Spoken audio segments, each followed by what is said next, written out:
Hi everyone, it's me again, and Squished Gang is fighting for its life under a bunch of boxes. And today, we're going to be talking about MrBeast's recent video called 1,000 deaf people here for the first time. This video, as you probably could tell by the amount of time, is definitely on the quicker side, so no 3 parts or anything for this one. Just real quick before we get into it, links to social media, sources, as well as ways to support the channel, including Patreon, YouTube memberships, and any of the affiliate links or codes down below, as well as the Amazon wish list are all in the description for you. Also, I want to thank my iconic YouTube members / Patreon besties. Their names are on the screen right now. Yes, because I'm annoying and like to make singy songs about stuff.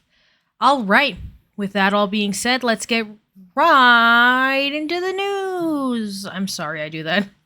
All right, so before we get into this conversation, here is my monthly warning that I'm not American. And the reason why I say this is because I would say 70 to 80% of the kind of criticism I get around these types of conversations drives from this sort of American centrism that people have who are from the United States. This is just a reminder that the whole world isn't America. Because I remember when I was talking about, I actually privated the video because I was so frustrated with some of the conservatives in the comments, and because it just was kind of a whatever video, but Blair White and Eli Ehrlich's kind of lawsuit debacle, people were saying that, oh, Eli Ehrlich is peddling drugs, yada, yada, yada. Not understanding that I'm from the province of Quebec, where you get full rights of your healthcare at 14 years old. And the prescriptions are free until you are 18 years old. So for me, minors having access to HRT is a very normal way of life. In the same way that not having a for-profit healthcare system is a normal way of life for me, and that's going to be a big part of the conversation. With addressing all of that, we can get right into it. I just want to understand, I want everyone to understand that my viewpoints on these things are different because I've had a different way of life, and I can separate myself from a system that I'm not a part of, because not everybody who sounds like this is from the United States, but I still am close enough affiliated with that country that I want and deserve to have points on the economic, socioeconomic, healthcare state, etc., and apply my understanding. So let's discuss what happened here, okay? So what kept coming up on Twitter was people noticing that MrBeast kept changing the thumbnails for his most recent video. As I've mentioned, 1,000 deaf people here for the first time. It wasn't getting like the same amount of views as it normally does because like most MrBeast videos break 100 million views, which I cannot even begin to fathom the amount of AdSense that would be, but alas. So he had changed the thumbnail 3 times, from this one to this one, and finally, as it stands now, it's this one. With that being said, it is weird for MrBeast to kind of be scrambling for views, right? Because that's just, he's like the most popular channel on the platform. So this also sparked conversations about how this video is formatted, as well as Jimmy's philanthropy. Jimmy, the head of the MrBeast channel. People who refer to him as MrBeast, I'm going to use the 2 interchangeably. So this 6-minute video is essentially just Jimmy running around the world administering hearing aids, or paying for the administering of hearing aids to people. We're going to help hear again, and she hasn't heard her mother's voice in 4 years. Can you hear? I love you. Next, we help Kaylee, Sudi, and even entire families hear their loved ones. And then also providing them with either money or some sort of material good, or maybe both. But on top of that, we wanted to give them a little surprise. This is $10,000. It's yours. Here you go. So this is more or less the average MrBeast video, but I believe that the format of this video kind of sparks conversations. But I want to first look at a research paper that describes the nature of nonprofit organizations and social media.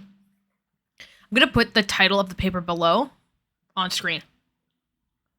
Most of the included studies analyzed publicly available SM data / social media, which provides rich information regarding the extent of the nature of engagement with the posts / tweets, but not internal social media data, e.g. Facebook Insights, Twitter Analytics, and statistics on sponsored posts.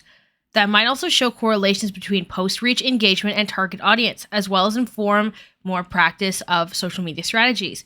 Given that these are high priorities when it comes to informing the creation of effective social media strategies and for providing a complete picture of how social media are / should be used, Future studies should also consider including these internal data to research strategies.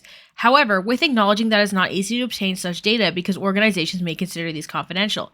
To conclude, this review has important implications for research, policy, and practice. For scholars, it is a synthesis of public academic evidence from a wide range of interdisciplinary sources and offers an overview of how the literature on this topic has progressed, including its limitations, and offers suggestions for future research.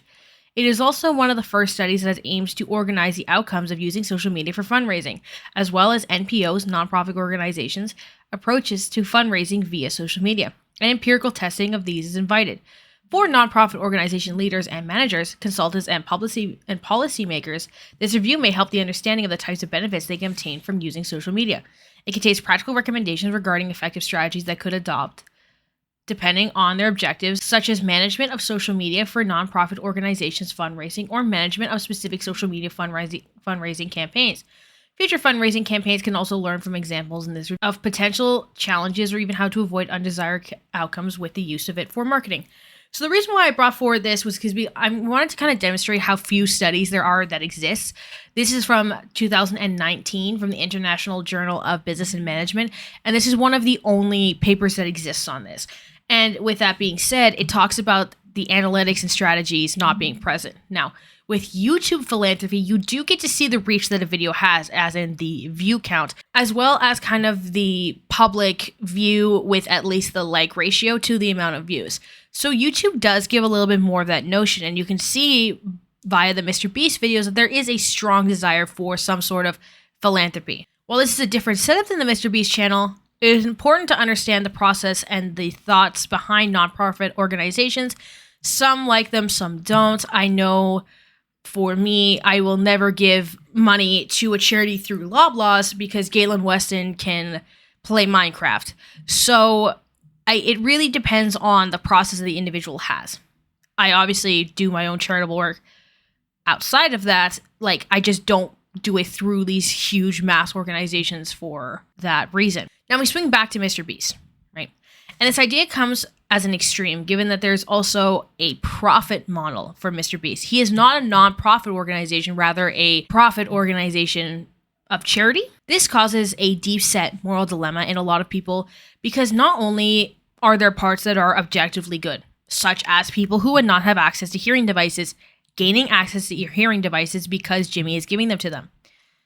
However, there are also issues with the sort of praise of the given system in place through Jimmy's videos.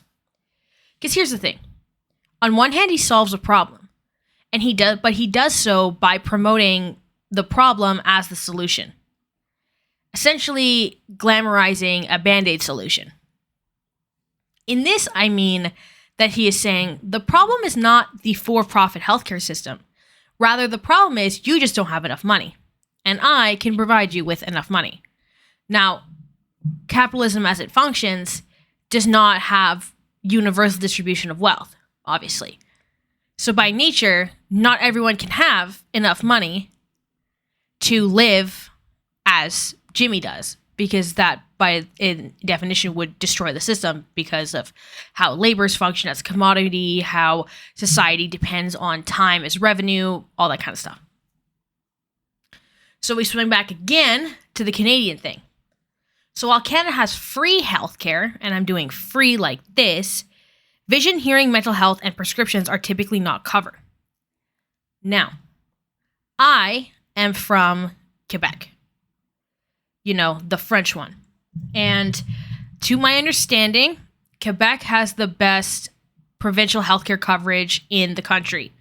Meaning that RAMQ, which is a French acronym, so I'm not even going to go on that right now. Point is, the Quebec healthcare people essentially give provincial-wide insurance.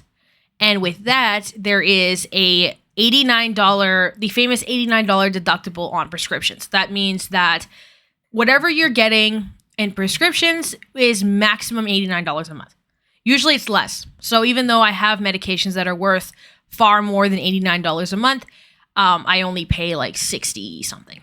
And even then, because I'm a graduate student, I have private insurance, I get that taken off as well. The thing with Quebec is at times, at least in the pandemic, they also will offer additional healthcare to essential workers, which also includes grocery workers such as my father, who actually got a heavily reduced cost, if not free hearing aid.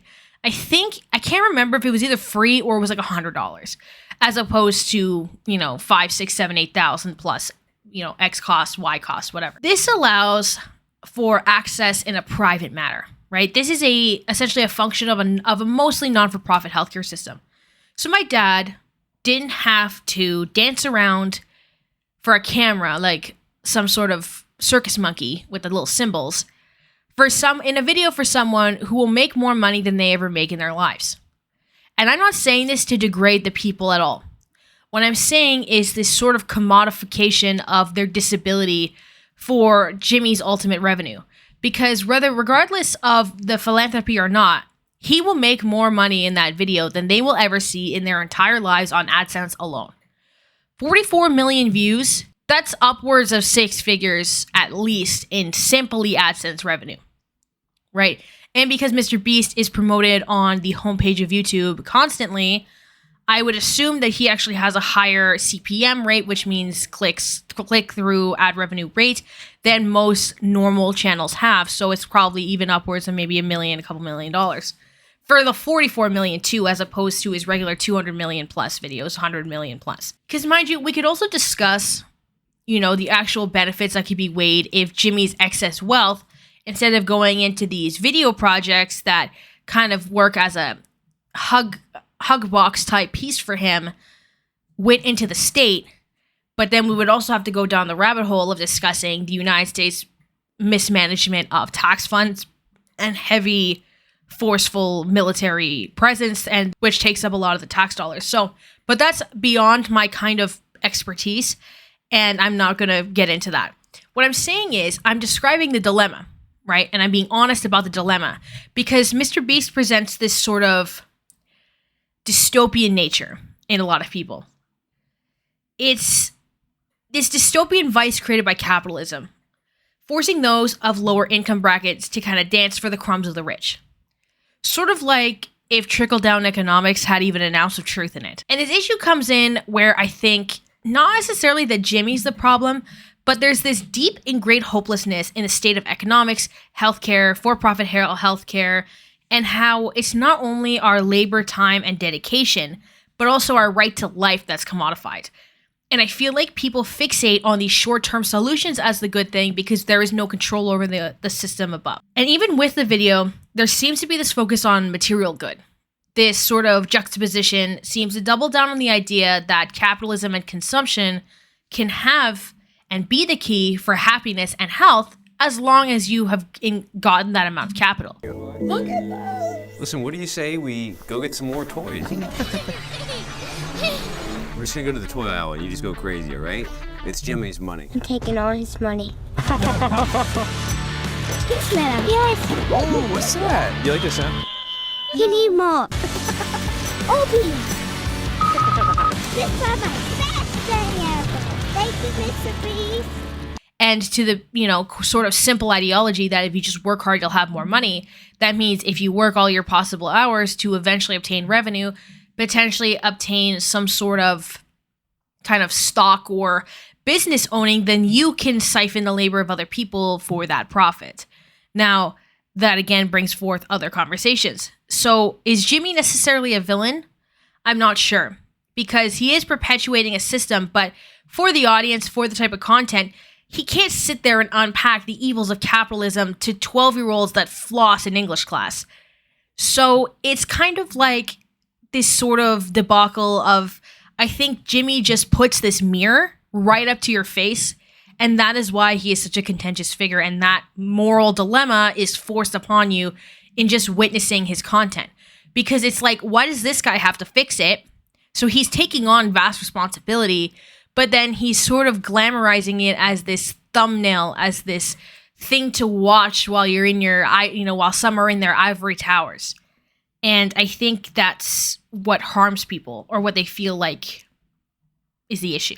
Because here's the thing. I don't think it makes Jimmy a bad person. I'm not sure where there could be a solution while he still makes content.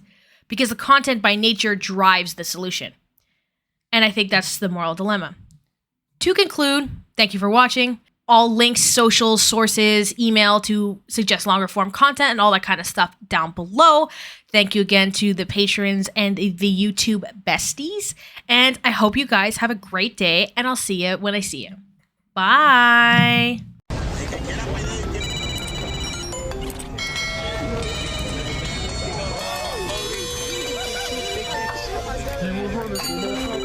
Oh God, I think I'm